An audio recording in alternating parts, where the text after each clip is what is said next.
बीड जिल्ह्यातील माजलगाव बस स्थानकावरून एक बस गेवराईच्या दिशेनं निघाली होती आणि त्या बसमध्ये एक महिला प्रवास करत होती. मग प्रवास करत असताना आजूबाजूला थोडीफार गर्दी असताना त्या महिलेच्या बाजूला दुसरी एक महिला येऊन उभा राहिली आणि त्या महिलेच्या अंगावरच तिचं अंग टाकू लागली, जणू काही तिला काही त्रास होतो. मग या सीटवर बसलेल्या महिलेनं त्या महिलेला विचारलं की तुम्ही माझ्या अंगावर असं का रेलताय, मला का इथं धक्का लावतोय? तेव्हा ती महिला म्हणली की माझी तब्येत बरोबर नाही म्हणून माझा तोल जातोय. मग या सीटवर बसलेल्या महिलेनं त्या महिलेला म्हणली की ठीक आहे, काही हरकत नाही, तुमची तब्येत बरोबर नाही ना, तुम्ही माझ्या बाजूला येऊन बसा.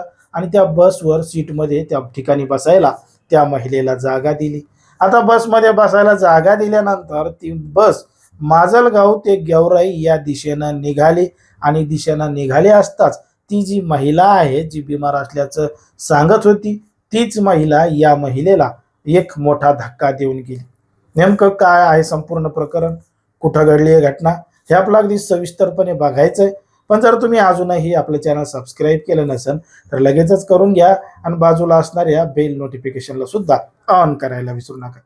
आता ही जी संपूर्ण घडलेली घटना आहे ती आहे बीड जिल्ह्यातील माजलगाव बस स्थानकावरून एक बस 19 जानेवारी सकाळी 11च्या सुमारास गेवराईच्या दिशेनं निघाली होती आणि त्या बसमध्ये एक महिला माजलगाववरून गेवराईला जाणार होती.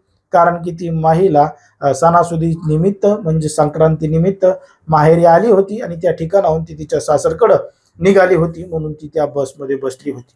मग बसमध्ये बसलेला असतानाच बस सुरू झाली. बस काही अंतरावर गेली आणि त्या ठिकाणी गडी परिसर आला. त्या परिसरामध्ये एक महिला त्या बसलेल्या महिलेच्या बाजूला येऊन उभा राहिली आणि म्हणू लागली की माझी तब्येत खराब आहे, मला त्या ठिकाणी बसू द्या. म्हणून त्या महिलेनं तिला सीटवर बाजूला बसू दिलं तर ती महिला तिच्याच अंगावर रेलू लागली, म्हणजे तिचं अंग तिच्या अंगावर टाकू लागली आणि झोप येत असल्याचं सांगू लागली. मग या महिलेला वाटलं ठीक आहे, तिची तब्येत खराब आहे म्हणून त्या ठिकाणी ती झोपलेली असेल. पण मात्र ती बाजूला झोपलेली जी महिला होती ती हळूहळू हळूहळू या महिलेच्या बॅगमध्ये हात घालत होती आणि बॅगमध्ये हात घालून तिच्या बॅगमधलं सामान तपासत होती. कारण की त्या महिलेच्या बॅगमध्ये काही मूल्यवान वस्तू होत्या, सोन्या नाण्याचे दागिने होते.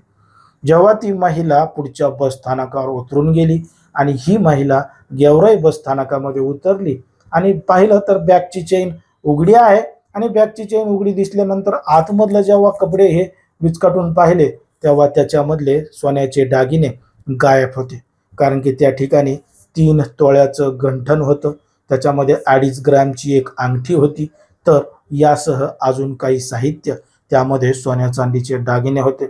असा एकूण 2.5 लाखापेक्षा जास्त सोन्याचे दागिने त्या बॅगमधले लंपास झाले होते आणि एका महिलेनं पोटदुखीचं कारण देऊन त्या महिलेचे दागिने लंपास केले होते. आता काय करावं काय नाही त्या महिलेला समजत नव्हतं.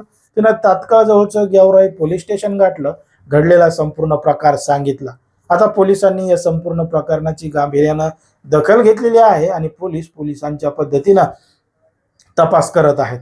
पण मात्र ज्या पद्धतीनं सणासुदीच्या दिवसांमध्ये गर्दीचा फायदा घेऊन, कशाचा फायदा घेऊन चोर कशा पद्धतीनं हात साफ करून जातात हे तुम्हाला या संपूर्ण प्रकरणावरून लक्षात आलेलं असेल. त्यामुळं तुम्हाला सुद्धा इथून पुढं कुठं प्रवासात जायचं असेल, कोणाच्या शेजारी बसायचं असेल, गर्दीमध्ये घुसायचं असेल तर नक्कीच आपल्या आपल्या मूल्यवान वस्तू सांभाळल्या पाहिजे आणि अशा अनोळखी लोकांवर विश्वास ठेवला नाही पाहिजे, असंच एकंदरीत आपल्या या ठिकाणी वाटतं. मात्र तुम्हाला काय वाटतं हे अगदी स्पष्टपणे कमेंटमध्ये सांगा आणि अशाच पद्धतीचे नवनवीन व्हिडिओ पाहण्यासाठी आपल्या चॅनलला लगेच सबस्क्राईब करायला सुद्धा विसरू नका.